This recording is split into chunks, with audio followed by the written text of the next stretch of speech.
ونسلم علی رسول الکریم اما بعد فاعوذ باللہ من الشیطان الرجیم بسم اللہ الرحمن الرحیم۔ محترم سامعین، مختصر سا کلپ ہے، ضرور سماعت فرمائیے گا۔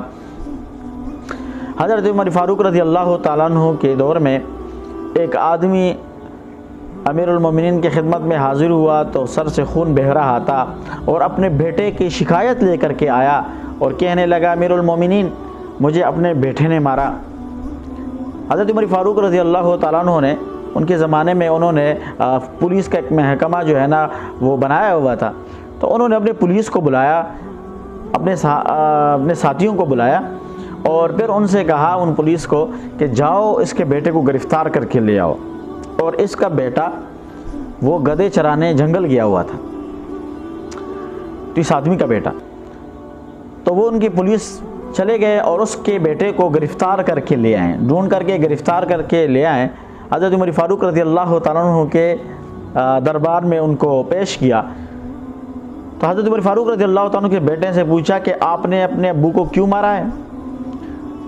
تو اس نے کہا، امیر المومنین میرے کہانی بھی آپ سن لیجیے گا کہ میرے ابو نے مجھے یہ ڈنڈا دیا ہے اور صبح ہوتے ہی مجھے جنگل بھیج دیتے ہیں گدھوں کے ساتھ، گدھے چلا کر کے میں واپس آتا ہوں۔ تو حضرت عمر فاروق رضی اللہ تعالیٰ نے پوچھا کہ کیا آپ نماز پڑھتے ہو؟ تو نماز کے بارے میں اس کو کوئی پتہ نہیں تھا۔ نام پوچھا کہ آپ کا نام کیا ہے؟ اس نے کہا میرا نام جول ہے، اور جول عربی میں یہ گندگی کے کیڑے کو کہا جاتا ہے۔ تو نام بھی اس کا ایسے ہی رکھا، جول۔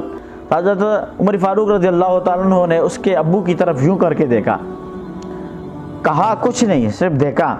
نام چونکہ غلط رکھا ہوا تھا، معنی بھی غلط تھا، نماز کے بارے میں نہیں بتاتا تھا۔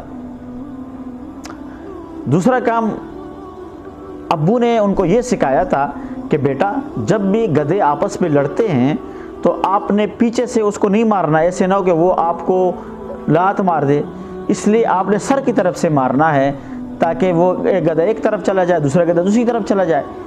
تو مجھے یہ تعلیم دی تھی اور یہ بڑا ڈنڈا دیا ہوا تھا۔ تو کافی دنوں سے میں گھر آتا تو امی ابو آپس میں شور کرتے تھے، لیکن ایک دن میں جب گھر واپس آیا تو یہ آپس میں صحیح ٹیٹ کر کے لڑائی کر رہے تھے اور جھگڑا کر رہے تھے اور آپس میں لگے ہوئے تھے، ایک دوسرے کے ساتھ صحیح لڑ رہے تھے۔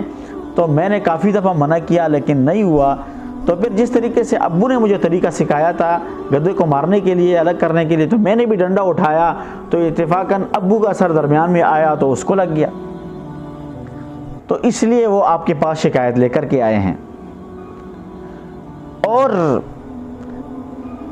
اس بندے نے جو شکایت لے کر کے آیا تھا تو اس کی بیوی بھی، یعنی اس لڑکے کی امی، اس کا نام وہ جو ہے نا ایک مجوسی تھی اور ایک لونڈی تھی، وہ غلام تھی جس سے اس نے شادی کی۔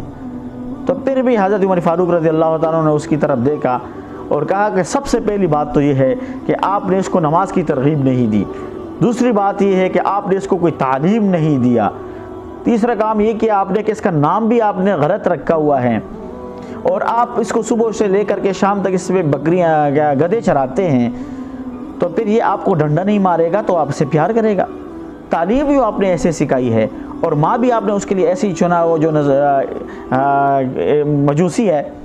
تو آپ اچھی طریقے سے اگر اس کے لیے نام رکھتے، تعلیم دیتے، تو یہ بچوں کے حوالے سے ہیں کہ بچوں کا نام اچھا رکھا جائے، ان کو تعلیم کی ترغیب دی جائے، دنیا کی تعلیم بھی ہو اور آخرت کی تعلیم بھی ہو۔